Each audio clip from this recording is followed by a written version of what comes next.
como ele foi se estruturando, criando seu material em BIM, seu manual, seu template, e depois vai passar case por case, onde a gente aponta como nós fazemos os nossos detalhes. Espero que vocês gostem e estamos à disposição. Boa noite. Primeiramente, eu queria agradecer muito a presença de todos. Eu sou a Amanda, sou arquiteta sócia da Teline Von Tobel e representando a Teline Von Tobel, eu faço parte do grupo de BIM, do GT BIM desde 2012. E no grupo a gente estava conversando sobre que temas a gente poderia trazer e surgiu a possibilidade de trazer os complementares. Então, uma das nossas propostas hoje foi trazer o paisagismo como um complementar também criador, e numa próxima, interiores. E o que a gente buscou trazer na apresentação é toda a nossa história assim, em Revit, né? Assim, todas as coisas que são importantes para isso, como que começou no escritório, e os percalços, enfim, vocês vão ver de tudo um pouco, e também hoje como é que a gente faz os nossos detalhamentos em BIM.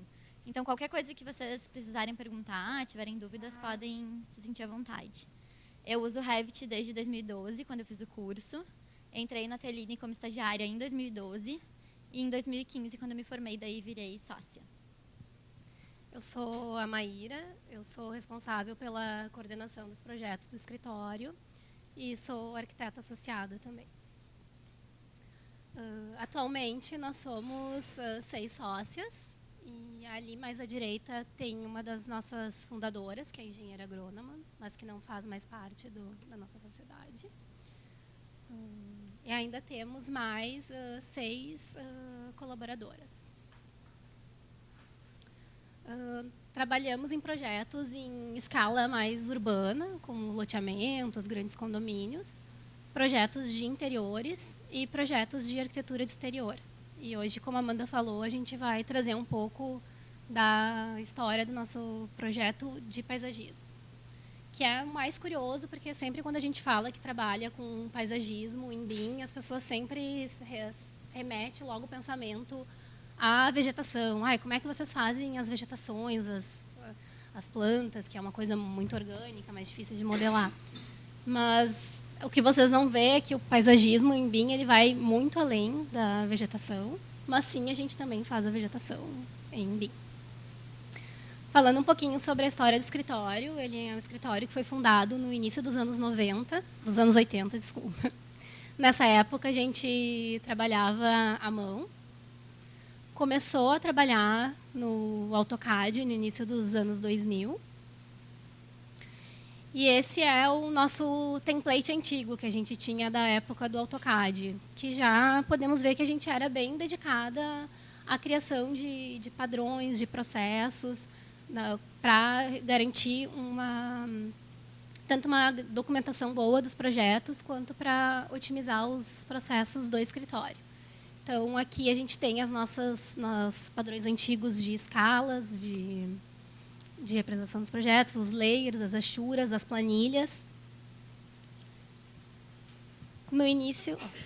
Nessa época, também, a gente tinha um programa auxiliar, que era o Auto Landscape, onde a gente fazia o cálculo da vegetação. Ele era um programa com informação, então o bloquinho ele já vinha com as informações da muda, do porte, e através da achura e das polylines, enfim, ele fazia a tabela mais ou menos paramétrica. Então, já desde aquela época, a gente já tinha a preocupação com a informação, tanto na parte que vocês viram do PA Layers, que é os layers, como na parte do Auto Landscape de gerar a tabela mais ou menos automática. Em 2010, a gente teve a primeira reformulação da marca, então já com o escritório bem maduro, com uma ampla cartela de clientes, muitas incorporadoras, tanto daqui do Rio Grande do Sul quanto de fora. E em 2011, a gente voltou a olhar com mais atenção para esses processos, que a gente entrou nesse programa de qualidade e produtividade, que ele realmente analisava todas as demandas do escritório, os processos, e identificamos que um gargalo muito grande que a gente tinha era a questão do retrabalho. Porque, como a gente trabalha com paisagismo, ele é um projeto conceitual, criativo, ele precisa entrar lá no início do projeto para gerar as imagens, e ele é um dos últimos a ser executado.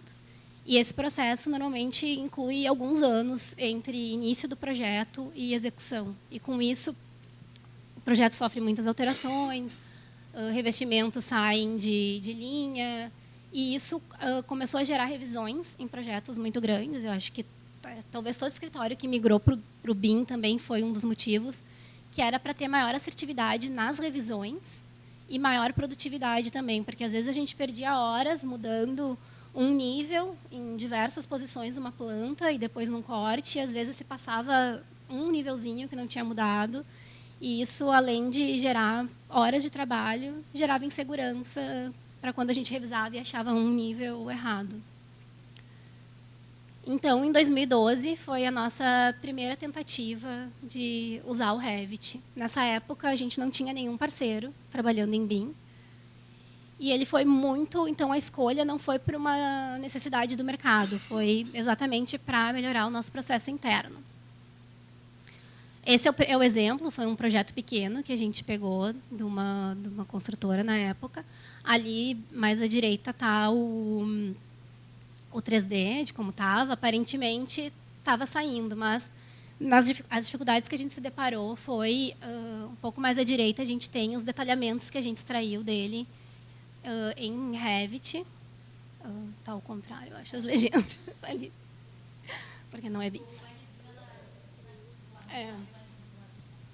A gente tinha as dificuldades, então, em fazer, por exemplo, que eu trouxe uma borda inclinada, e embaixo ali tinha dificuldades com joins e fazer a borda boleada.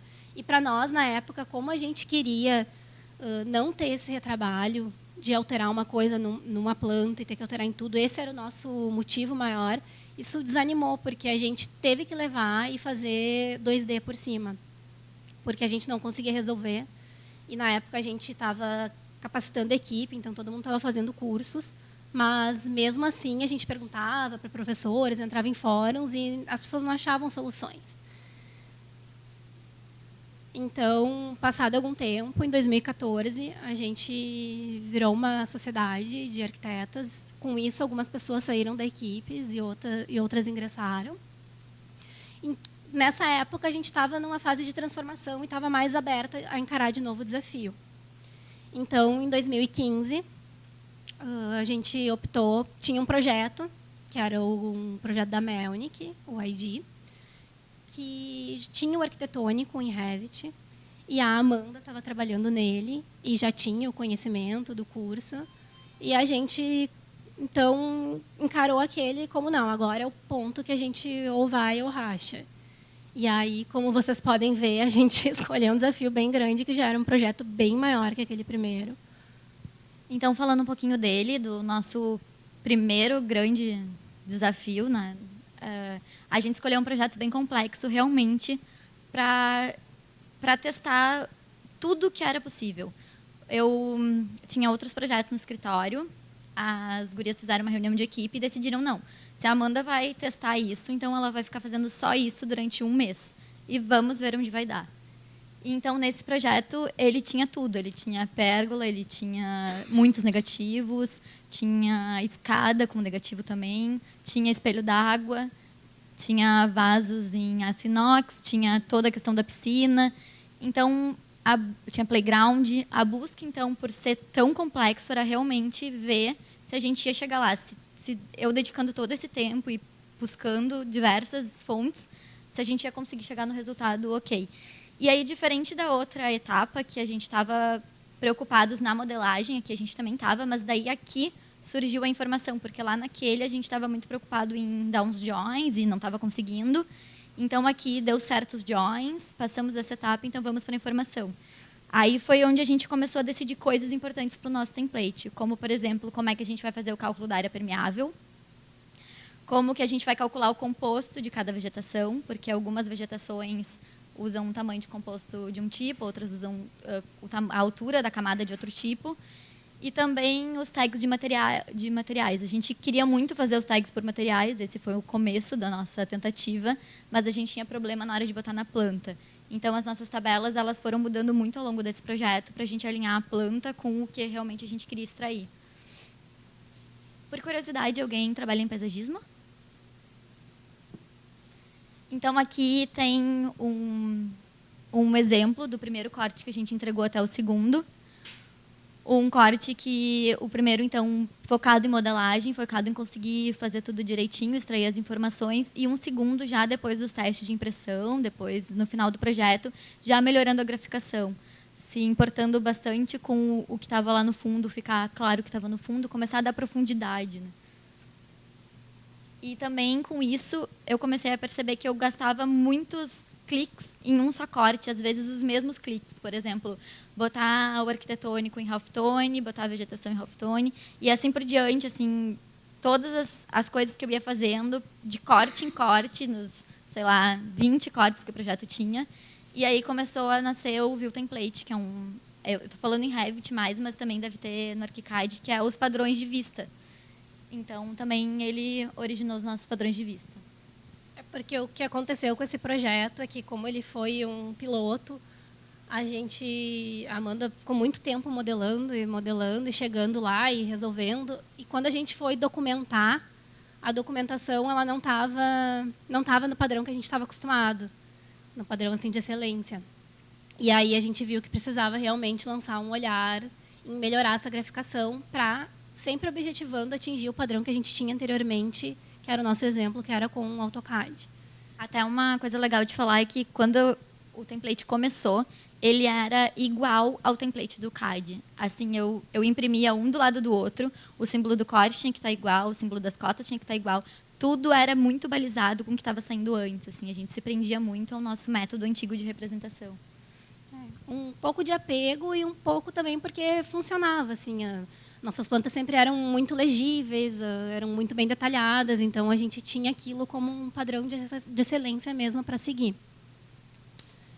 Aqui é fotos dele executado hoje, né, da parte do espelho d'água onde a gente falou, e ali na última também dá para enxergar todos os patamares, assim como ele vai se desenvolvendo. Deu certo, tá lá, sorrimos, é nosso primeiro case de sucesso. Então, logo que a gente conseguiu concluir esse projeto, a gente colocou como meta todos os projetos novos passarem a serem desenvolvidos em BIM. E em 2016, a gente já conseguiu estar com todos esses projetos 100% em BIM, com exceção dos projetos antigos, porque, como eu falei antes, os projetos ficam anos lá no escritório. E a gente tomou a decisão dos projetos que já estavam desenvolvidos, a fase de anteprojeto, em AutoCAD, a gente manter ainda na plataforma, por questão de processo e para reduzir as horas de trabalho também. Apenas alguns que tiveram mudanças mais impactantes ou que estavam menos desenvolvidos, a gente também resolveu passar para o Revit. Até para vocês terem uma noção, um projeto que a gente mostrou ali do Campos Salles, o primeiro risco dele foi em 2010. Aí depois ele voltou para o escritório em 2014, deu uma parada, voltou em 2015 e foi finalizado em 2017. Então, o processo é longo lá dentro do escritório. Em 2017, a gente ingressou no grupo BIM, aqui das BEA, através da Amanda. E mais uma forma da gente estar se atualizando e procurando dividir, porque no início foi um processo bem solitário, assim, para a gente buscar informação e, às vezes, ir em fórum e as pessoas não entendiam as dúvidas e a gente não conseguia se comunicar muito bem ainda, porque era novo nessa linguagem.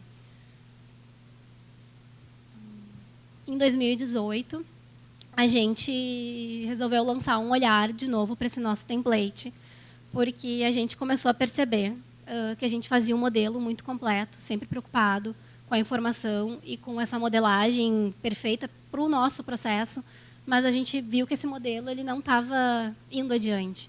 São poucas as incorporadoras que, até agora já está um pouco maior esse número, mas que abrem o modelo, que revisam o projeto pelo modelo.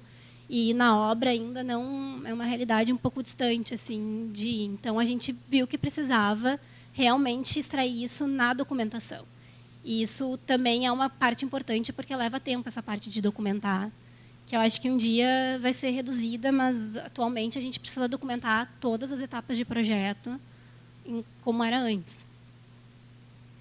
E em 2019, a gente voltou o olhar mais para a revisão das planilhas de vegetação, para colocar mais parâmetros na vegetação, para as planilhas ficarem mais redondas, principalmente a questão da representação da vegetação, que sempre foi uma questão, não é novidade do BIM que a vegetação é difícil de se representar.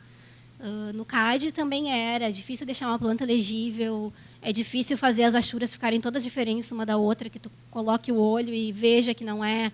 Quando tu coloca uma árvore em cima de uma forração, já é difícil reconhecer o que está embaixo, as gurias que trabalham ali estão tudo concordando. Então, não é novidade do BIM, é só um novo capítulo da história. Então, no total, depois de todos esses anos, a gente tem 58 projetos em BIM, 169 mil metros quadrados projetados e 20 mil metros construídos. Explicando um pouco sobre o nosso processo de trabalho lá no escritório, a gente inicia por um estudo preliminar, que normalmente ele inicia à mão ainda, porque é muito gestual e está muito ligado ao nosso processo criativo. Mas, em seguida, a gente já modela no Sketch. A gente não faz os estudos em Revit. A gente acha o Sketch mais maleável para essa fase, mais amigável à visualização. Acho que também é muito ligado ao processo criativo de cada pessoa. Assim. A gente ainda... O Sketch é uma extensão do desenho à mão para nós. Tem uma questão também dos blocos de vegetação para essa fase que tu está escolhendo, está compondo, está gerando uma imagem. Ele é mais orgânico, assim, do que amigável. E a visualização do Revit também, que a gente acha dura a navegação que ele tem em perspectiva isométrica, que o Sketch e o ArchiCAD também permite ficar navegando, girando e entrando no projeto em perspectiva cônica. A gente acha... Está torcendo muito para conseguir fazer isso com o Revit. Até a gente já levantou questões de passar as etapas... Depois, quando a gente entra no Revit, está em projeto, executivo, passar o nosso modelo para um visualizador, como, por exemplo, o Trimble Connect, só para visualizar ele em perspectiva cônica, porque as proporções elas são melhores, né? Dá para analisar melhor o que tu está construindo.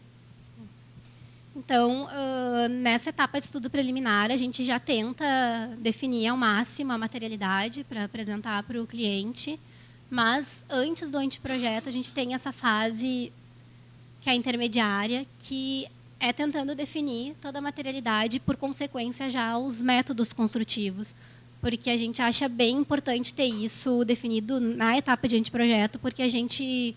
Quando vai modelar o anteprojeto, em termos de modelagem, o nosso projeto ele já sai praticamente um executivo. A gente já modela, já escolhe as famílias de piso, parede, muretas, com todas as camadas. A gente não modela elas de forma genérica e depois acrescenta informação.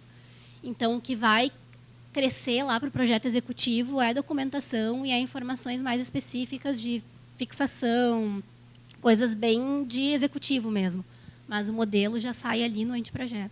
Isso é uma coisa que nos desmotivou quando foi feito aquele primeiro teste, em que a gente ia ter que começar a colocar coisas 2D e ia perder isso da análise do todo. Então, também, isso é muito importante para a gente, por isso que a gente faz a modelagem toda já direto. A gente tem essa etapa de plantio, que a gente já consegue extrair todos os quantitativos, tanto das mudas, quanto dos insumos, definir os pontos auxiliares para os complementares de luminotécnico e hidráulica. E o projeto executivo, propriamente, que ele começa com uma série de compatibilizações que a gente tem dos projetos e acréscimo de documentação, basicamente, e alguns detalhes mais técnicos que depois a gente, quando for mostrar os exemplos, consegue apontar melhor. E essa etapa de finalização que depende muito de como foi contratado o projeto, mas a gente só considera o projeto finalizado quando ele está entregue e executado.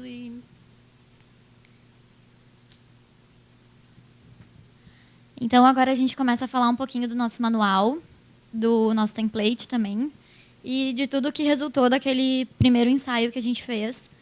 E aqui também é uma maneira da gente conseguir explicar como funciona o nosso template, mas, além disso, mostrar para a pessoa que vai fazer quais os campos e as coisas importantes que ela deve levar em consideração.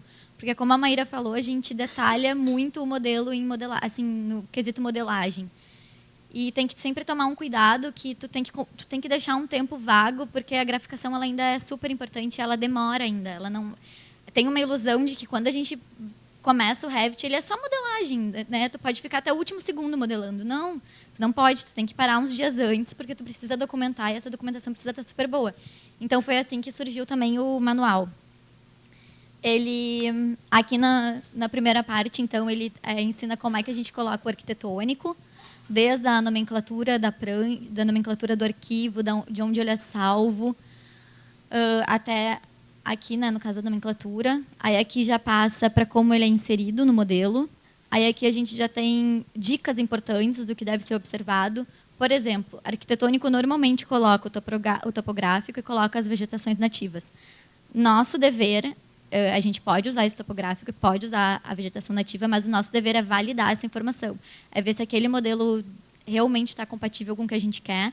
E muitas vezes a gente acaba puxando essas coisas mesmo tendo no arquitetônico para o nosso arquivo. E aí depois, passando para uma outra etapa, a etapa de pranchas, como é que é a nomenclatura delas, ou se tem algum padrão de uma construtora, daí tem que seguir a construtora. Se ainda é WG e PDF, aqui também onde ela é salva. E aí, no final do arquivo, tem umas dicas gerais, que daí é pensando em produtividade. Daí já não tanto na qualidade, mas na produtividade, que são dicas. Dicas de coisas que, às vezes, a gente vai esquecendo no Revit, por exemplo, que o Tab vai passando as linhas, vai pegando as linhas em conjunto, ou os atalhos de teclado, que a gente incentiva muito que as pessoas usem. Além disso, a gente tem toda uma parte de nomenclatura de famílias. Aqui, por exemplo, a nomenclatura de paredes, a gente tem nossa primeira coisinha, que é o PA. Aí depois uma sigla para o primeiro material, que daí está aqui embaixo. Se é argamassa, é ARC. Aí volta para cá o número de a espessura da camada, no caso ARG 1, mais IMP 3, de impermeabilização 3 centímetros, por aí vai até um total, a medida total da camada. E sempre do exterior para o interior. Até para facilitar na hora da modelagem, na hora da edição. Então, aqui está um pouco resumida a nossa lista de materiais, porque a gente tem um arquivo em paralelo a esse, que tem as nossas famílias com os materiais que a gente gosta de como eles gostam de aparecer. Também a gente tem um funcionamento geral das tabelas. E por que ele é assim, né? Ele é metade manual de Revit, metade manual do template. Porque os projetos eles são complexos, eles são únicos, né? Cada projeto tem o seu toque especial. Por exemplo, se ele tem muitos pavimentos, ele vai ter um campo a mais de tabela. Que nos outros, às vezes, a gente não usa para deixar mais simples, porque se só tem um pavimento, a gente acaba excluindo aquele item da tabela para não complicar. Ou se ele tem um revestimento que ora é, sei lá, escovado, ora é flameado, também ele tem um jeito diferente. Então, tudo isso aqui a gente ensina a ver as tabelas. E as tabelas também, caso a gente receba de uma construtora um manual com as suas próprias especificações, também ensina a manusear as tabelas para deixar a construtora de uma maneira satisfatória. E também daí como preencher os pisos e as paredes, né, paredes e pisos, quais os campos que a gente usa e quais os quantitativos que a gente quer tirar. Então, aqui está o arquivo que a gente falou em paralelo. A gente tem um arquivo de mobiliário, que é esse, que está por marca, que está por tipo, né, qual é o modelo do mobiliário. E ele já tem tamanho, ele já está escrito as suas informações, quais as coisas que vai preencher na tabela, ele já tem tudo isso adiantado. E aqui um outro arquivo, que são os das paredes. Então, que a gente tem a cor que a gente quer que saia, o nome do revestimento já vem certinho. Isso é uma coisa boa, porque desde a época do CAD a gente já tinha um checklist. E daí no checklist dizia, você deve botar o tamanho, a junta, o rejunte, o acabamento. E aqui a gente tem todas as coisas centralizadas. Então, a pessoa sempre vai ter que lembrar de preencher, porque vai estar ali escrito. E também, daí, em paralelo a isso, a gente tem um arquivo de vegetação também. E ele, sim, agora o que começa a nossa última etapa de transição, ele está sempre... Nosso template está sempre evoluindo. A própria Cristine, que é do grupo, ela sempre diz que o template é um arquivo beta. Ele está em constante evolução, apesar da gente ter os grandes marcos, a gente todo mês ele está sofrendo algum tipo de alteração. Então, aqui nós temos como é a nomenclatura do elemento, da vegetação, qual é o cálculo do composto, né, de como funciona. Aqui, como são as tags, depois a gente vai ver um pouco mais ampliado. E aqui, informações gerais de preenchimento. Também, junto nesse arquivo, tem como a gente faz a área permeável, o que equivale a 50%, o que equivale a 100%, o que equivale a 1/3. E aqui a representação em 2D com o nome do ladinho, para ser fácil da gente identificar. E aqui está o resultado, então, dele em 3D. O que a gente se preocupa muito é que, quando seja uma vegetação alta, que é para formar uma cerca viva, ela forme uma cerca viva. Quando é para formar um conjunto maciço de vegetação, assim, mais alto, ela forma um maciço de vegetação. A árvore também, se ela tem um formato mais galhuda, ou se ela tem o formato mais comprido, tudo isso é importante para a gente e está nesse padrão de vegetação. Também é paramétrico, as nossas bolinhas elas aumentam e diminuem conforme o porte da muda. O cálculo da vegetação também é paramétrica. A tag também é paramétrica. Então, tudo é extraído de uma maneira fácil. E por isso que a gente brinca que antes o Auto Landscape para a gente era o sonho, né, porque ele fazia o cálculo sozinho, mas só que nem tanto, porque aqui não tem erro. O Auto Landscape ele tinha vários problemas de erro, e aqui a gente, facilmente, se tu quer ver qual é esse elemento, quantos que ele tem, se está certo ou se não está, tu pede para ver no modelo, abre lá no 3D, né, pede para isolar só ele, então tu enxerga onde ele está e as possíveis adaptações que tem que fazer. Aqui tem um exemplo das informações que a gente tira, então, da legenda, o nome da muda, né, com o nome científico, o nome popular, o porte, a quantidade, daí aqui é quando é arbusto, só sai uma quantidade contando os bloquinhos. Aqui as observações gerais. Então, se é uma forração, a gente tem um porte e uma área, que é multiplicada por uma densidade, que dá um total. Então, isso é o número de mudas a serem compradas. E também o cálculo do composto, que é tirado desse jeito.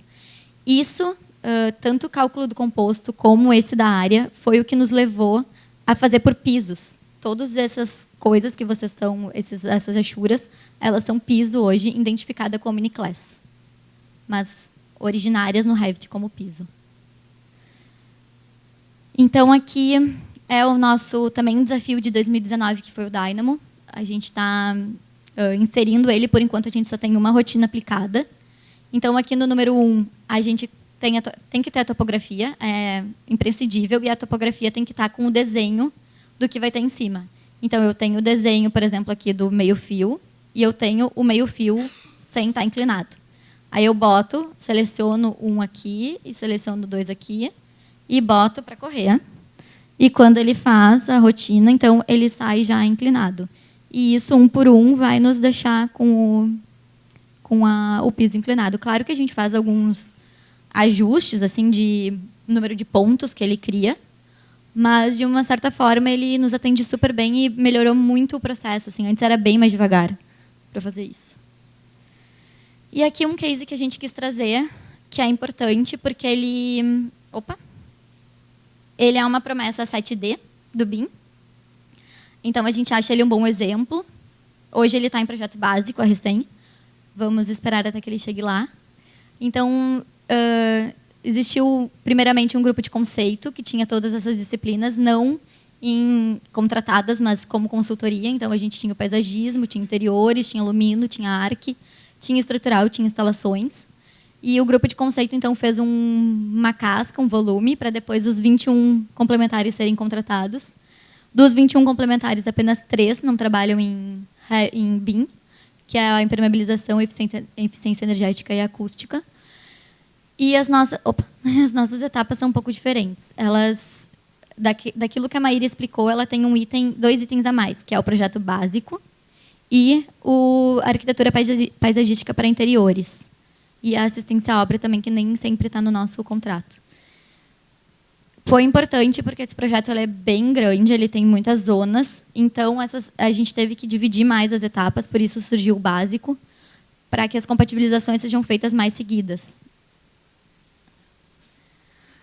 Então, com essa equipe tão grande, a gente tem reuniões quinzenais, em que as equipes entregam o Revit ou o IFC, né? A base da compatibilização, ela trabalha com Revit, eles fazem as instalações também. Então, eles sempre priorizam que seja o Revit é o 2017, nesse caso, que foi o acordado com as equipes. E alguns que trabalham em ArchiCAD fornecem em IFC. E aí, eles colocam para o Navis, para gerar os relatórios de compatibilização. E aí, aqui no relatório de compatibilização, ele tem um número, a interferência, ela tem a zona que ela tem o pavimento, ela tem qual é a incompatibilidade. Né? Aqui nesse campo eles escrevem o que está acontecendo, aí tem a imagenzinha do lado de quem é, o que é no caso da TLVT, e a data para entrega. E ao mesmo tempo, além deles distribuírem essa planilha, eles também distribuem o próprio Navis para a gente conseguir ver em 3D o arquivo. E a documentação, a princípio, ela era para ser ao final de cada etapa.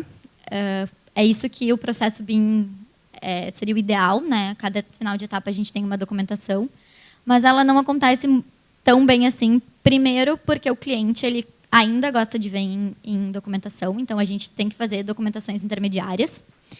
E, nas reuniões quinzenais, ele acontece no modelo, mas mesmo assim a gente precisa de alguns documentos. E também para impermeabilização e para acústica, a gente acabou precisando gerar arquivos intermediários para que eles pudessem trabalhar. Uns critérios importantes do nosso contrato, que a gente gosta de ressaltar, é que todos os elementos têm que estar no OmniClass, com o OmniClass certo, dizendo o que ele é. Né? Então, eles estão assim. Isso é uma facilidade depois para quantitativos. Né? O LOD 400 é uma exigência do contrato. Então, explicando um pouquinho o que é LOD, o LOD 100 é assim, ele é uma casca, uma coisa muito básica. Tu mais ou menos sabe a volumetria, mas tu não sabe exatamente o que ele é. O LOD 200 já passa por um pouco mais de definição, tu vai saber onde é a entrada, tu vai saber onde é a janela, mais ou menos.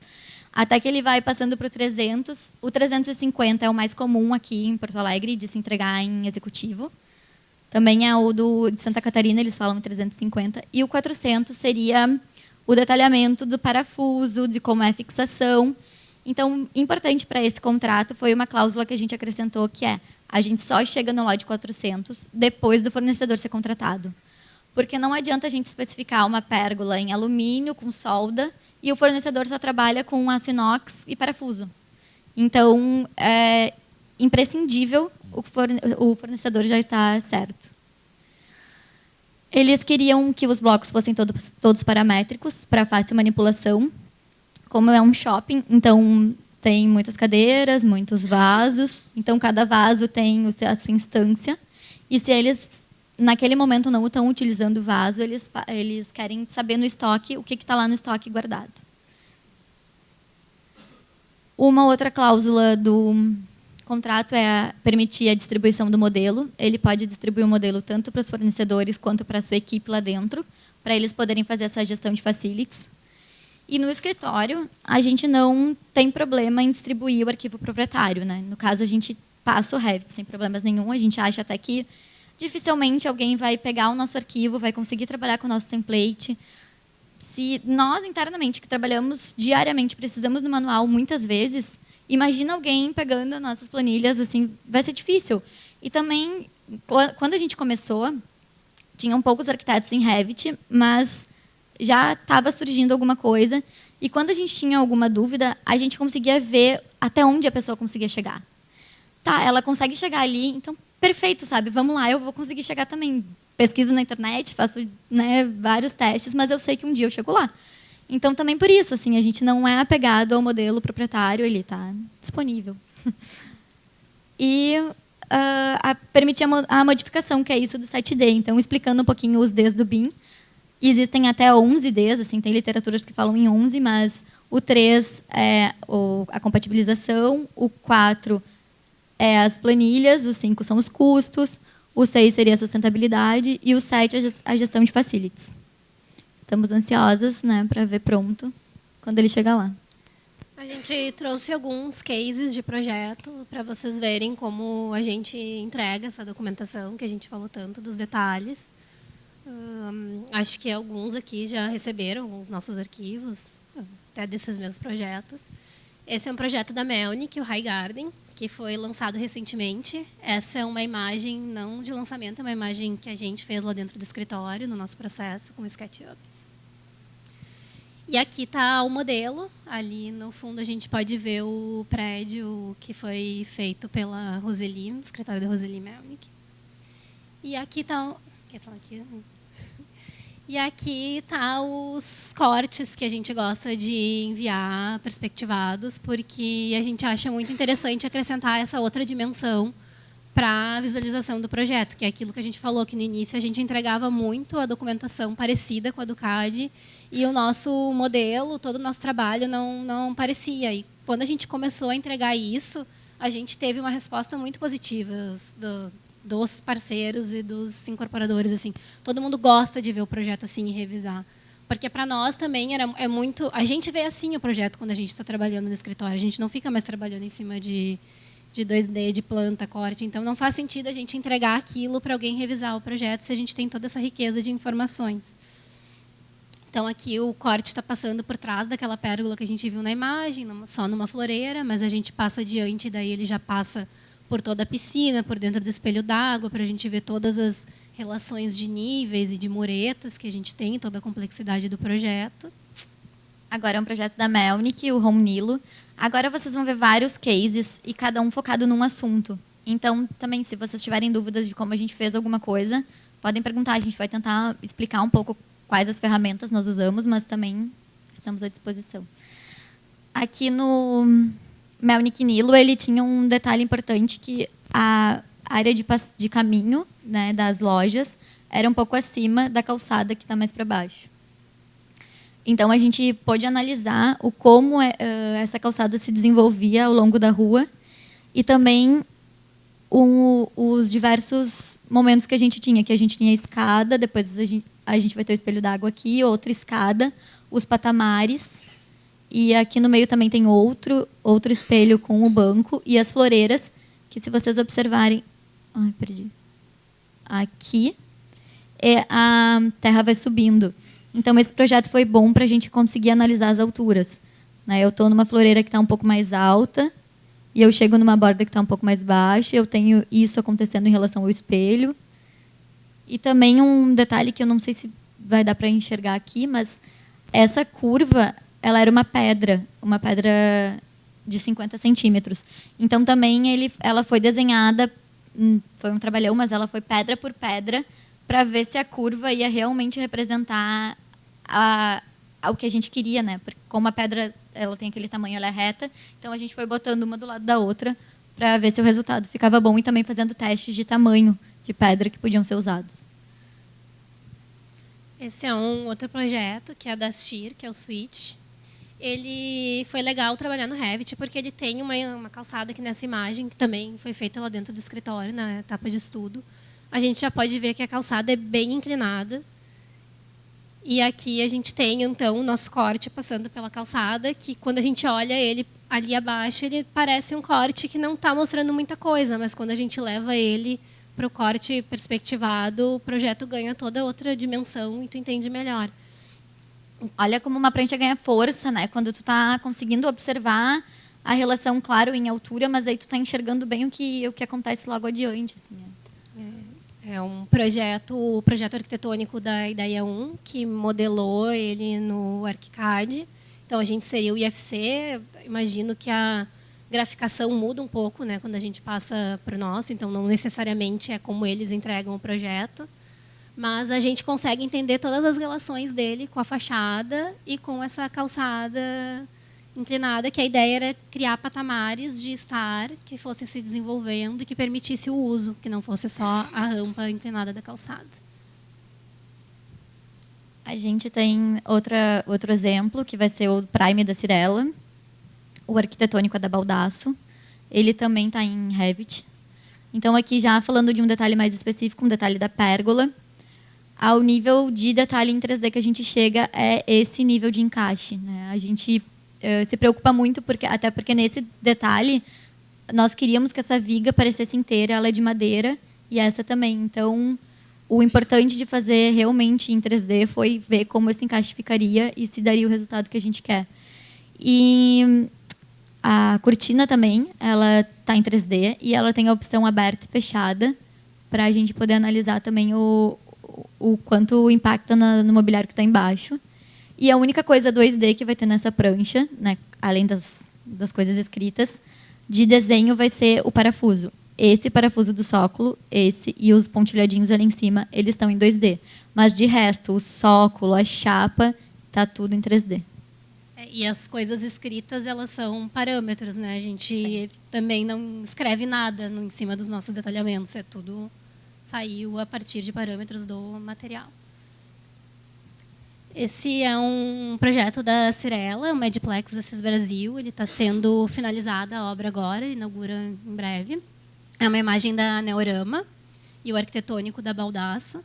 Esse exemplo eu acho legal porque a gente olha essa imagem e percebe muita coisa natural, assim, o espelho d'água, essa vegetação quase chegando na borda do espelho, algumas pedras se desenvolvendo por cima. A princípio parece muito natural, mas tem muita arquitetura assim por trás. Então, cada situação de muretinha dessas a gente fez o detalhe. E aí a gente bota o 3D ao lado do corte. No início que a gente fazia do projeto, a gente entregava só essa parte aqui do 2D. Mas a gente começou, inclusive, nos detalhes, botar o 3D do lado para trazer mais informação e também mostrar mais o resultado. Então, aonde tem a borda que o caminho passa por cima do espelho, a gente tem um negativo para aparecer o balanço, a gente tem o detalhe de quando aqueles círculos encontram a água. Aquela bordinha também que parece bem fininha, como é a água, a gente sabe que não pode ser só uma pedrinha, tem toda uma estrutura ali. Então, tem todo um trabalho que aqui também ajuda o encontro de cada um a estudar ali. Esse foi a primeira revisão, aquela que a Maíra comentou. Foi em cima desse projeto, dessa representação gráfica. E nos trouxe muitos elogios. Assim, foi quando a gente viu que a gente estava conseguindo mostrar para o cliente o valor que tinha o Revit. Porque, até então, eles viam as plantas e os cortes e, para eles, eles não viam tudo que estava detalhado. Assim, a gente via, pelo que eles falavam, que eles não estavam enxergando todo o trabalho que dava lá dentro do escritório. E aí, quando a gente começou a representar desse jeito, veio muitos pontos positivos, assim, muitos elogios por causa da representação. Agora é um projeto da Shira, o Praça Paris. Ele vai ser focado na piscina, né? A gente tem uma piscina adulto aqui, com uma entrada PNE, um deck molhado, uma piscina infantil perto da floreira, e após a floreira é um deck molhado, assim, é só uma lâmina d'água em volta. Então, aqui a gente vai conseguir ver os detalhes de cada canto, o detalhe do espelho, o detalhe da piscina infantil, o detalhe da piscina adulta, o detalhe da borda que tem entre uma e outra, o detalhe da calha ao redor da piscina, o detalhe do degrau, né, porque ele é só uma fitinha de porcelanato, então é também importante a gente mostrar. O detalhe de uma escada, o detalhe da escada PNE e como ela é com o seu corrimão. O corrimão é feito em massa, a gente faz em massa. O resto é em piso e parede. E isso aqui é uma escada de verdade. Só a estrutura é a escada. O resto que está em cima é piso, o que está do lado é parede. Essa aqui também. E o terreno daí é o próprio terreno. Esse é um projeto da Volens, o Seven, ele está sendo entregue agora. E aqui a gente trouxe também, que foi uma evolução do nosso template, que foi aplicar os view templates nas muretas. A gente adiciona parâmetros e quando ela tem um tipo e relacionado ao detalhe. Então, aqui a gente tem essa plantinha com cores, onde a gente enumera cada tipo de mureta e depois facilmente tu consegue identificar onde que a mureta detalhada ela está no projeto. Porque, claro, tu poderia marcar um corte lá na implantação, mas assim fica muito mais visual. E como a gente faz projetos com muitos detalhes e muitas situações, quanto mais a gente puder facilitar essa informação, para a dificuldade ficar só na execução mesmo, bem detalhado, a gente tenta. Essa planta é outra coisa, outro benefício do Revit que a gente não usava antes, quando a gente se preocupava em manter o padrão CAD. Que é muito fácil, assim, se tu tem um view template configurado e tu já tem aquela informação da família, tu facilmente consegue fazer a planta aparecer. E aqui é um detalhe da parede verde com o sistema deco-telhado. E já tem o corte, a vista, a planta e ali a tabela que a gente, nessa aí, como era um projeto menor, a gente já acrescentou também a informação da foto, que é uma coisa fácil também de acrescentar na planilha. O que é uma dificuldade de acrescentar na planilha que a gente tem lá no escritório do Revit é a legenda gráfica da Ashura, da cor da Ashura. Porque a gente não encontrou uma forma automática, a gente só consegue, através de tirar um print da Ashura, gerar um JPEG e daí colocar na planilha. E isso a gente acha ruim, porque se tu mudar a cor um dia no projeto, porque está mal representado, não vai mudar automático e pode gerar erro. E também porque às vezes tu insere o JPEG e ele não fica exatamente da mesma cor, principalmente quando não é uma Ashura sólida, quando é uma Ashura de linhas, fica mais fininho, é bem difícil. Então, isso a gente sabe que o ArchiCAD tem e que o Revit ainda não tem, a gente está torcendo para que evolua. E também a maioria dos nossos projetos não tem a foto da vegetação, apesar de poder estar no nosso template facilmente, seria mostrado na planilha, porque a gente entrega o caderno A3 na etapa de materialidade, então ela já tem todas as fotos de vegetação, de pisos, de mobiliários. Aqui é um projeto da Melnick, que foi inaugurado agora há pouco, que é o Pet Place.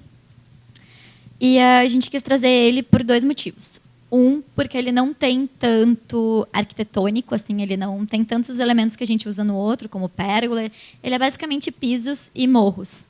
E uma segunda coisa, porque ele era para ser rápido. Essa foi a dinâmica lá no escritório. Era para ser lançado em breve. E a gente achou que essa etapa nunca ia chegar. Que a gente não, quando a gente estava implementando, a gente pensava, o CAD vai ser o nosso salvador nas horas de pressa, né? Surgiu uma coisa para ontem, vai ser CAD. Só que não, agora a gente já está na etapa que surgiu uma coisa para ontem, oba, vai ser Revit então, porque vai ser o jeito mais fácil de fazer com rapidez. Então aqui a gente trouxe ele para mostrar para vocês como ele era relativamente simples, né? Assim, era um trabalho de morros e uns caminhos, né? Com concreto, com brita, o gradil todo na volta com o trabalho das patinhas. Ele fica na Encol, né, caso alguém já tenha visto. Então, aqui também os cortes. Esse brinquedo ele era construído já no local, a gente só fez algumas alterações. E foi legal, porque quando eles estavam construindo, o modelo não foi para a obra, mas os nossos 3Ds foram. Então, diversas vezes, o engenheiro da obra ligava e dizia, olha, naquele teu detalhe, naquele teu 3D lá, me tira uma dúvida, como é que eu encontro, como é que eu não sei o quê. Então, quer dizer, de uma certa maneira, o nosso modelo está indo para a obra, né? Não, ele não está indo como modelo, como Revit, mas ele está indo como 3D. Então, mais cortes, só para vocês verem as diferenças. E era isso.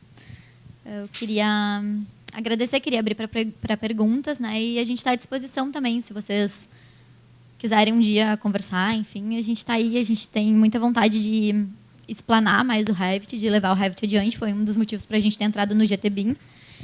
E quando a gente pensou nesse tema para hoje, a gente procurou muitos paisagistas que trabalhassem em BIM, assim, a gente acho que falou com quase todos aqui de Porto Alegre e também de São Paulo, e a gente não conseguiu ter algum parceiro que entrasse com nós nessa apresentação. Então é isso.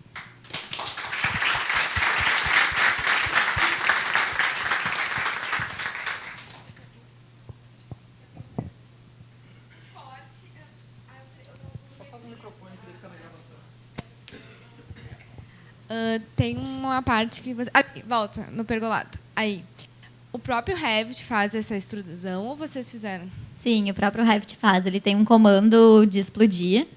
E aí, em seguida, tu seleciona uma coisinha que faz a linha. Essa linhazinha aqui. Só puxa. E aí só puxa. E daí tu consegue puxar tanto para cima quanto para os lados. Também tem uma coisa que a gente usa bastante no escritório, que é o Design Option. Que é um comando do Revit, que ele te permite fazer, por exemplo, assim...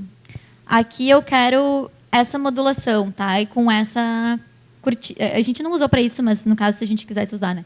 Eu tenho essas ripas de madeira e essa estrutura metálica com a cortina.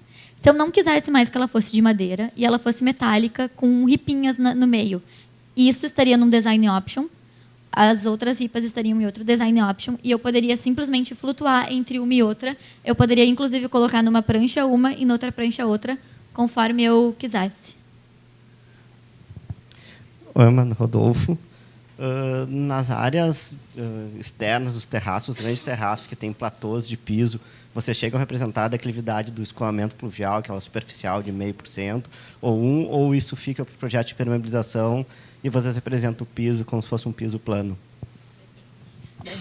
Depende o nível de BIM que o projeto foi contratado.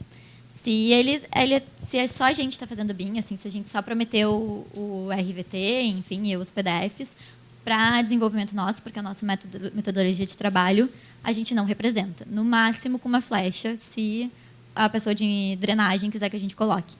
Se ele está um projeto muito coordenado entre as equipes e muito assim e precisando, a gente coloca. Daí, assim, sabe, se a pessoa que está fazendo os ralos tem um desnível muito grande, por exemplo, a gente tem esse caso nesse projeto 7D. Aí, então, a gente representou ele caindo os laterais. Ou se está gerando alguma diferença de nível relevante para o projeto, né? Tu tem um caimento que vai, chega, é mínimo, mas quando chega lá numa ponta, está dando um desnível grande e a gente precisa daquele nível, daí também a gente faz. Isso aconteceu num projeto particular, né, que nem precisaria, assim, nem era em BIM, mas ele estava dando diferença no acabamento do banco. Ele era de ripas de madeira, e daí a ripa tinha que acabar sendo cortada, enfim, então a gente teve que representar ele.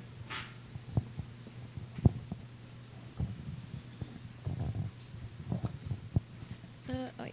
Tu disseste que tu fizeste um primeiro projeto que levou um mês, né? Queria saber se já tinha começado antes alguma equipe a desenvolver um template ou nesse primeiro mês tu partiu do zero e teve que dar um jeito de representar tudo. Como é que foi essa transição, né, CAD para Revit? Eu tinha feito o curso em 2012 e eu tinha o meu template do curso. E eu parti dele, né, do meu template pessoal. Uma casinha. Exato. Aquela casinha todo lugar. Casinha do CADS.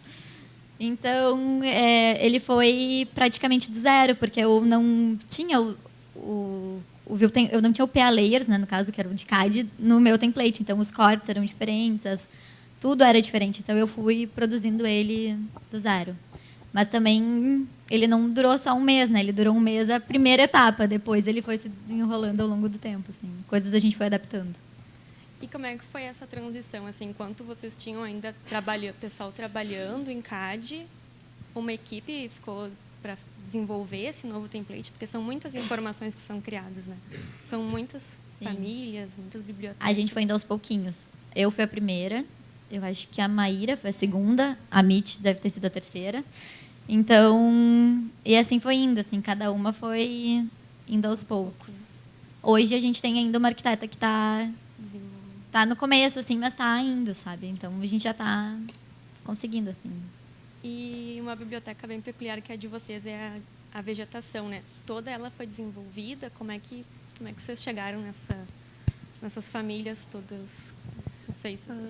Foi desenvolvida porque a gente começou a se deparar com a questão do peso das famílias. A gente usou famílias muito detalhadas, que às vezes a gente achava bloquinhos e... Bloquinhos ainda da época do CAD que eu estou falando, né? Mas essas famílias aí, elas eram bem pesadas. Elas eram do sketch. A gente importava às vezes do sketch, ou às vezes a gente até pegava famílias de vegetação do Revit, mas mesmo assim dava problema com os arquivos muito pesados.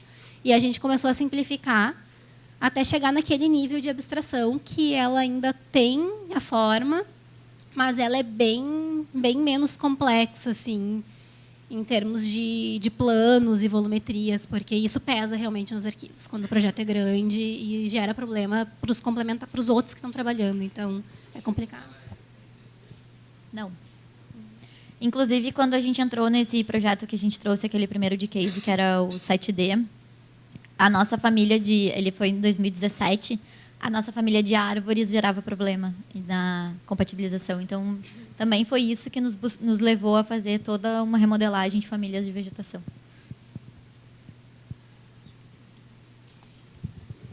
Só para complementar a tua pergunta, a gente não achou a forma ideal para trabalhar com RPC. Né? Não consegue dar o dinamismo que a quantidade de famílias e em planta, em corte, a gente prefere ela em 3D, então ela já sai em planta, em corte. Tem umas perguntinhas aqui que eu separei aqui, eu achei bem interessante o trabalho de vocês. Aqui em Porto Alegre, eu acho que é o que vocês estão muito na frente, eu acho que nessa questão do paisagismo, pelo que eu estou acompanhando. E eu tenho algumas dúvidas. Achei bem bom que vocês compartilhem um modelo RVT, né? Isso facilita muito o trabalho. E eu queria saber em que etapa do projeto que vocês entram e o que vocês recebem da construtora para que vocês tenham um guia de como modelar daí. Isso é bem variado. Muitas vezes a gente já iniciou o modelo e a gente recebe o plano de execução BIM depois, e aí tem que mudar porque eu acho que ainda as construtoras também elas estão num processo de migração. Estão achando ainda o seu processo. A gente se adiantou um pouco, isso foi muito bom lá para o escritório, porque a gente organizou bem o processo, e aí, quando o mercado começou a demandar, a gente já tinha isso bem embasado. Então, a gente às vezes, a construtora nem mandou o plano de execução ainda, mas já tem o prazo e a gente já começou a modelar. Então, a gente adapta depois com o que recebe. E, às vezes, a construtora nem está trabalhando em BIM também, que é bem recorrente, os parceiros também não estão, e a gente está sozinha. E, às vezes, sim, em casos que são os de maior sucesso, a gente recebe o plano de execução antes, com todas as informações, com modelos que a gente já começa a trabalhar em cima de modelo do arquitetônico, e esse é o processo ideal, né? Mas a gente costuma ter uma boa relação assim, com os parceiros. Por exemplo, quando a gente está em estudo, que a gente faz em sketch, a gente já normalmente pede o 3D para botar nas nossas imagens. Então, a gente já sabe em que pé o arquitetônico está. Assim, se ele não vai fazer em Revit, se ele não é, ou em ArchiCAD, um dos que a gente sabe que vai ser, a gente parte do zero. Se a gente sabe, a gente fica incomodando, assim, manda teu arquivo, para facilitar mesmo. Assim. E o OmniClass foi um pedido da construtora para vocês. Por que não a NBR? Se a NBR é específica para isso, justamente para a gente não precisar usar outros padrões, né, internacionais. Acho que 2 motivos. Porque a NBR do Revit ainda não está 100%, de BIM não está 100% saiu agora, né? Colocada. Saiu a 7ª parte agora, né? Mas falta ainda umas do meio. E eu acho que um pouco de imaturidade do BIM na própria construtora, assim, porque eu acho, muito provavelmente eles tiveram um consultor, imagino eu, e o consultor disse para eles os campos que deveriam ter, e aí eles saíram com o contrato. A gente saiu pontuando coisas que a gente não queria aceitar, ou coisas que precisavam de pontuações, por exemplo, o LOD 400, mas até mesmo o próprio LOD, para mim, mostra que isso foi de um consultor e não foi da própria construtora. Com o ambiente colaborativo, né, com worksets, no caso.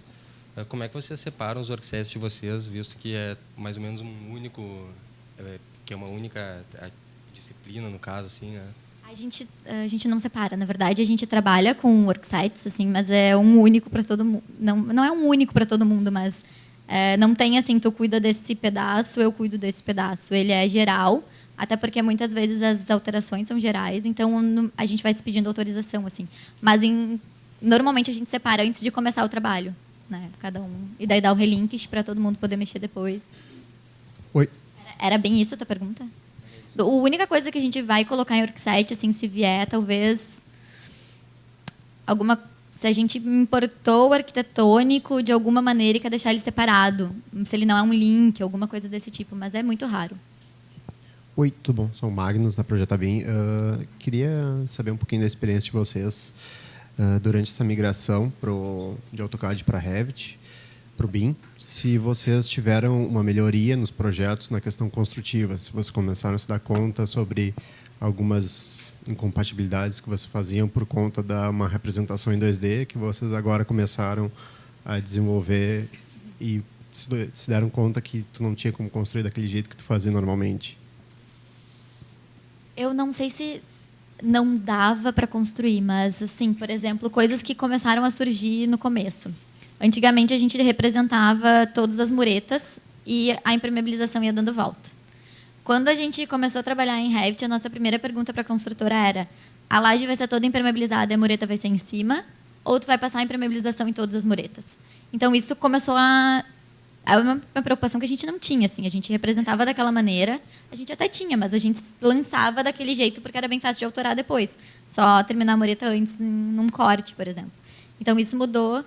Outra coisa que começou a mudar também é as paginações de piso, que a gente vê um melhor alinhamento delas, né? Porque antes tem o capeamento, então ele está começando 2 centímetros para baixo. Isso é uma coisa também que a gente notou. As inclinações, né? Quando tu está fazendo uma paginação numa rampa e ela não está em verdadeira grandeza, às vezes tu acha que a paginação está dando certo, mas ela inclinada não está dando porque ela fica mais longa. Outra coisa também que a gente representa, não sei se vai ter aqui para mostrar, mas quando chega num determinado nível de detalhe assim do executivo, a nossa representação de peças, ela é com a junta, também na Ashura mesmo. É uma Ashura, ela não é paramétrica, ela é feita no Excel, a gente importa para dentro do Revit, e aí ela sai, tipo, 46 por 46 com junta de 0,5, por exemplo. Então, isso também é uma coisa que a gente ganhou no Revit. Monopolizar um pouquinho aqui também, já que estou bastante curioso e vocês estão de parabéns, realmente. Vocês são, hoje em dia, em ponta, né, falando sobre paisagismo em BIM no mercado.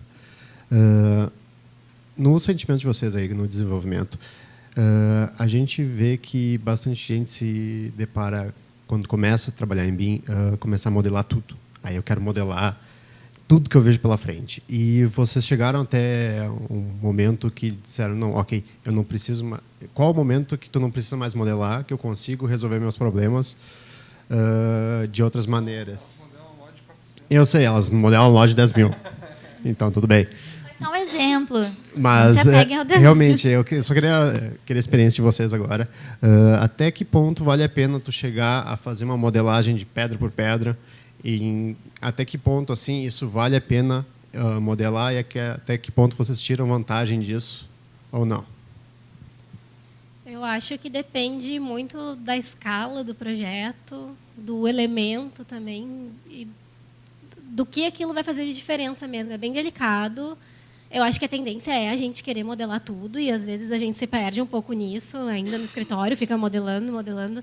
Às vezes, se a gente tem uma entrega, a gente tem que parar e dizer, não, passa onde tu vai querer, o que tu vai documentar, e, a partir dali, vamos concentrar a modelagem nesses elementos importantes e vamos deixar isso para as outras etapas. Mas acho que lá, para o fim, a gente quer modelar tudo. A gente para de modelar quando começa a esbarrar também em peso de arquivo. Porque isso, sim, começa, vou botar todos os parafusos modelados e vai dar um peso enorme. Isso, sim, é uma coisa que eu acho que nos trava, mas a tendência é ir modelando. E também os pontos chaves, assim, os pontos que a gente já está acostumado que vai dar problema, casa de máquinas, deck. A gente já tem um lançamento ali, mesmo que não seja o fiel, mesmo que não seja o mais certo, mas já está ali representado as camadas e a gente já vê se cabe. Então, tem coisas que a gente, às vezes, modela um pouquinho menos, mas para ter certeza que a coisa está funcionando. Esse assunto, já que ninguém tem a pergunta, né? Sobre esse assunto aí de modelagem, querer modelar demais. Eu já trabalhei bastante com vocês e vejo que vocês trabalham, exemplo que tu deu anteriormente, acho que um dos teus primeiros projetos, vocês modelavam todas as paredes em volta ali, que nem tu mostra ali. Muitas vezes vocês não têm os players, os outros projetistas também trabalhando sobre o BIM, né? Tu tem a arquitetura vindo em CAD, tu tem que fazer teu modelo de paisagismo em BIM. E, pelo que eu entendo, o modelo de paisagismo está muito refém do que a arquitetura lança, né? Então, o reflexo da arquitetura, da estrutura, dos espaços externos, acaba sendo ali o próprio paisagismo que vocês desenvolvem sobre, né? Então, quais as dificuldades que vocês têm quando vocês não recebem, o time não está em BIM? É muito mais difícil trabalhar sem os outros projetistas estarem em BIM? Ou quais são as vantagens que vocês veem em os outros projetistas estarem trabalhando em BIM? Vantagens. Eu não tenho que ficar apagando elementos quando os elementos estão ali me incomodando. Porque, em geral, a gente lança uma primeira vez, aí depois vai para o arquitetônico. Então, esse primeiro momento, sempre a gente apaga os arquivos, vai escondendo as coisas. e também vai dando override em algumas coisas para ficar bem representado nos cortes. Essa é a vantagem quando eles não estão em BIM. E as desvantagens é não... Muitas vezes, por exemplo, tem o primeiro, o do Campos Sales, o arquitetônico estava em BIM. Foi um dos motivos também para a gente ter escolhido fazer ele. Mas o arquitetônico estava comprometido em entregar o 2D. Então, às vezes, tinha uma janela, tinha uma porta desenhada, mas no 3D ele era janela. E aí tinha uma floreira na frente. E eu me baseei no 3D. E daí eu botei a floreira e daí não dava. Então, também, às vezes, a gente tem problemas assim, que tem alguns escritórios que ainda têm o 3D, mas mudam, às vezes, o CAD. Ou... sei se tem uma outra desvantagem. É pior essa situação, né? Quando o projeto está em BIM, só que não. Porque daí gera insegurança na informação, né? Mas acho que para compatibilizar, quando a gente insere o estrutural, para ver se todas as muretas estão batendo, é muito mais fácil tu conferir todo no modelo do que indo nas plantas de forma lá do CAD. E nessa questão da compatibilização que vocês fazem, por exemplo, vocês têm um arquivo super bem modelado, bem detalhado, e quando muda radicalmente assim um projeto, uma parte, como é que funciona? Tipo, tem que abandonar tudo e começar do zero? Existe uma palavra que as construtoras odeiam, que é o aditivo. Provavelmente vai ter o aditivo e a gente vai acabar ajustando o modelo, né? Dificilmente a gente deleta tudo e joga fora. Muito raro. Isso era mais no início, quando a gente tinha ainda falhas no início da modelagem, que às vezes ainda era mais fácil.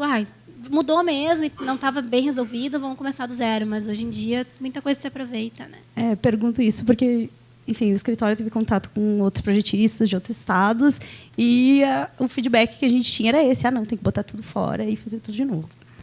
Né? Por isso que veio a questão. A gente não tem isso, assim, de jogar tudo fora. No máximo, às vezes, a gente testa coisas. O nosso template ele é atualizado com testes nos projetos, né? A gente não tem um piloto que a gente vai testando as coisas. Então, por exemplo, a gente está usando parede composta em todo o projeto. Aquele projeto está lindo, a parede está composta. E daí, de repente, tu não consegue, sei lá, dar um atache numa parede composta por causa de algum problema. Ou tu está fazendo o projeto todo com atache, e de repente, num piso inclinado por pontos, ele não deu atache. Estou dando exemplos assim que eu não levem ao pé da letra, mas aí, nesse caso, talvez a gente mude todas as famílias do projeto para conseguir um que atenda às nossas necessidades de modelagem em 3D. Mas aí por questões internas, não por questões externas. Bom, meninas, queria parabenizar Está muito legal o projeto de vocês, o desenvolvimento. Eu queria perguntar para vocês que em software, que é a questão do que vem divulgando ou essas. Eu tenho vazão. As construtoras para receber ou para até dar suporte para vocês conseguirem desenvolver esses modelos, né? Entendo que o processo todo ele vem de uma orientação do que o cliente vai querer extrair desse modelo e como ele vai querer usar esse modelo, né? Além da documentação que, no meu ver, nunca vai terminar. Sempre vai ter a planta, sempre vai ter os cortes. Isso é uma coisa que a gente vai continuar entregando, porque ninguém constrói sem eles. Por mais que o modelo esteja muito bem modelado no LOD 1.000.000, isso não vai acontecer, na minha opinião. Então, eu queria que vocês assim explicassem como vocês tratam isso quando um cliente chega com essa proposta 7D, por exemplo, e falando, tá aí, agora a gente se vira, ou como que vocês conversam com todos os complementares com isso. Queria que vocês explicassem qual é a importância disso e dentro desse processo, além software, né? Quando a gente recebeu esse caso que a Amanda trouxe para explicar, a gente foi analisando ponto a ponto do que eles estavam pedindo e colocando observações do lado do que era acréscimo de escopo que eles estavam pedindo, porque primeiro era importante a gente explicar para eles o que a gente poderia chegar mas que também isso refletiria em custo, né, aumento de escopo, a gente não faria o mesmo orçamento para aquele escopo. E o que era impossível, até a gente não chegou a nada que era impossível de chegar, mas a gente chegou até o caso que eu acho que é o mais emblemático, que era esse, que chegar no lote 400, que tem elementos que a gente depende dos fornecedores, não só nos dizerem, mas eles ter o projeto deles para a gente fazer, aplicar no nosso projeto, né? Porque depende das peças que eles fornecem, os sistemas que eles têm. Então, isso foi o item assim que a gente mais achou importante destacar. Agora até não sei, não me lembro de muitos outros, mas esse foi o que mais assustou, porque era o LOD. Eles queriam renders intermediários de todas as etapas, porque entendem, tu tem um modelo, então tu pode me entregar toda hora aquelas imagens lindas, e também não é bem assim. E eu acho que tem um problema do fato da gente ser um complementar, esse paisagismo. Eles já chegam para a gente depois, né? Atrasados. Então, nós conseguimos explicar, a gente sempre tenta explicar assim, o que ele está pedindo, né? Por isso até a gente faz o PDF comentado item por item, só não mandando um preço absurdo, mas se o cliente já está nesse contrato, já tá contratando outras pessoas assim que estão dizendo que é assim, ok, né? Tipo, se tu está disposto a gastar isso, vamos lá, a gente não se nega a fazer, dá para fazer, dá. Só talvez seja um pouco mais caro. Oi. É que acho que eles compraram o tal do BIM tudo, né? O que tu quer? Eu quero tudo. E não sabem exatamente o que vão usar, né? Não sabe. E no fim a gente está vendo que ao longo do processo a exigência não é aquela. Eu acho que eles também não tinham consciência do que eles estavam exigindo, né? Então talvez a gente se assustou um pouco à toa, porque não. Eu acho que é por isso que eu sempre falo da importância daquela reunião que a gente faz de kickoff, de projeto e coisa, mas tem que ter um start BIM, né? Tem que ter uma combinação BIM e uma colaboração. Como que eu vou colaborar com o outro? Como que eu vou comunicar com o outro? E o que tu espera desse modelo, né? Porque o botãozinho automático, pelo menos no Revit, eu não achei ele ainda. Oi, boa noite. Primeiro, eu queria parabenizar vocês, né? E a minha dúvida é em relação à renderização. Queria saber qual é a escolha de vocês no processo de renderização e se vocês podiam nos explicar um pouquinho mais, assim, o que vocês preferem, em qual que vocês trabalham. A gente até já fez uns testes de renderização no Revit, mas para interiores. Num projeto que a gente fez, que era menorzinho, e a gente queria, na entrega, mostrar já no final como estava. E foi bem legal o resultado do render interno, mas a gente sempre acha o render interno mais fácil, porque a luz interna é mais fácil de trabalhar, a própria questão da vegetação no render é um desafio, assim, a gente faz muito em pós-produção.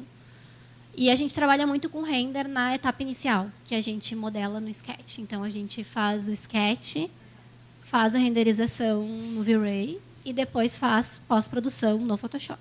E a vegetação, basicamente, toda é Photoshop, porque é a forma que a gente achou de deixar mais real, assim, mesmo com os bloquinhos que tem hoje em dia, bons, assim, a gente acha tem que ter um toque na pós-produção ali da imagem.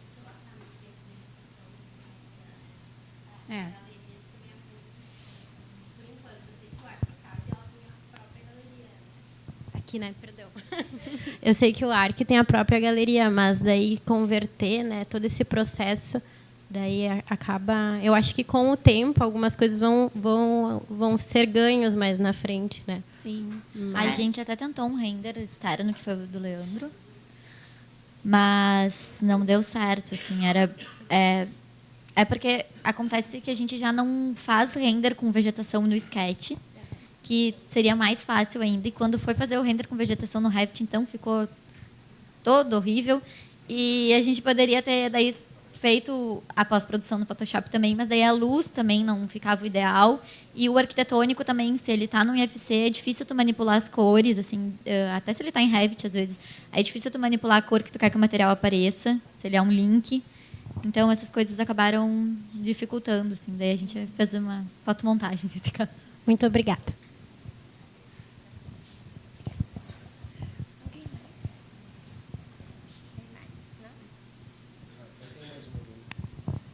Por exemplo, vocês receberam o arquitetônico e estão modelando e estão com dúvidas, né?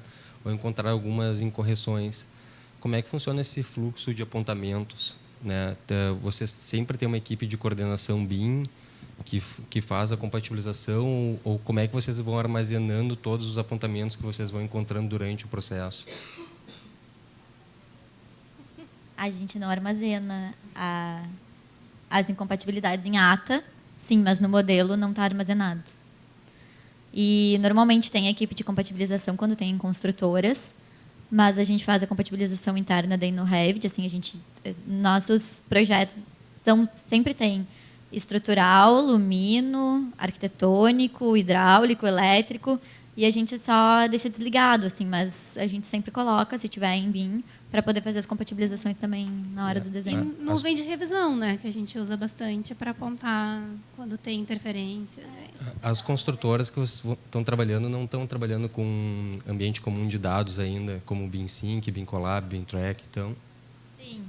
Um dos casos, então, a gente está trabalhando com BIMsync, e está sendo bem bom, assim, eles criam tópicos e daí eles colocam lá, mas os modelos os modelos estão lá, mas eles não são um repositório de arquivos ainda. A gente ainda usa o Constru Manager para botar os arquivos e usa o BIMsync para a parte de compatibilização com a Urbana. Mas então por que os apontamentos que vocês encontram não ficam registrados daí no BIMsync? Nesse caso ficam, né? Mas é que esses é uma única construtora que usa essa ferramenta, então é a única que a gente tem. A Tecla, é verdade. Tem uma outra que usa Tecla. A Tecla BIMside. Isso. Mas é bem recente, assim, a gente teve uma rodada só com ele, por enquanto. E esse caso dessa construtora, eles têm uma maneira diferente de fazer com o repositório. Eles usam o Google Drive para deixar o mãe com todos os arquivos lá plugados. E aquele arquivo é o que eles fazem a compatibilização. É o único que a gente tem assim que usa o Google Drive para isso.